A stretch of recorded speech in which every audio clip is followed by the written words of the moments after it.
મોરબીમાં જે ઉમિયા સર્કલથી દલવાડી સર્કલ સુધીનો જે રસ્તો હાલમાં કામગીરી ચાલુ છે, એ કામગીરી 1 મહિના પહેલાં આપણે મેટલિંગની કામગીરી સુધી પહોંચાડેલી હતી. ત્યારબાદ આ થોડા આંતરરાષ્ટ્રીય સંજોગોના હિસાબે ડામરની અને પેટ્રોલિયમની શોર્ટેજ ઊભી થતાં હાલમાં સંપૂર્ણ પૂરા ગુજરાતમાં ડામરની એકદમ શોર્ટેજ ઊભી થયેલી છે.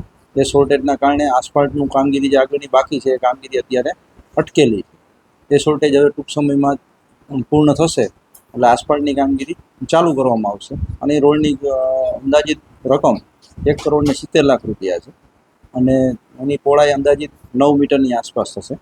હાલમાં જે સંજોગો છે એ સંજોગો મુજબ આપણે પોઝિટિવની વાત કરીએ તો એ સંજોગો ટૂંક સમયમાં જો પૂર્ણ થઈ જશે ને આસફાલ્ટ મળવા મળશે તો ચોમાસા પહેલાં પૂર્ણ કરવાનું 100% અમારું આયોજન છે જ. એકાદ વર્ષ પહેલાં પાસ થઈ ગયેલા છે એવા કોઈ રોડ છે નહીં. એકાદ વર્ષ પહેલાં જે પાસ થયા હતા એવા 4 થી 5 રોડ અત્યારે આપણે બની ચૂક્યા છે ડામર રોડ. હાલમાં જેટલા મંજૂર થયેલા રસ્તાઓ છે, સપોઝ કે લીલાપરથી બોરિયાપાટી સુધીના, તો એ રસ્તામાં મેટલિંગનું કામગીરી ચાલુ છે. બની ચૂકેલા રોડમાં વાત કરીએ તો આવાસથી વંચાસર રોડ સુધીનો, પછી નંદીઘરથી વાવડી ગામ સુધીનો, તો આ બધા રસ્તાઓમાં ડામર વર્ક પૂર્ણ થઈ ગયેલું છે. બીજા ડામર રોડનું આયોજન અત્યારે અમારું બિફોર મોન્સૂન પૂરા કરવાનું આયોજન છે જ.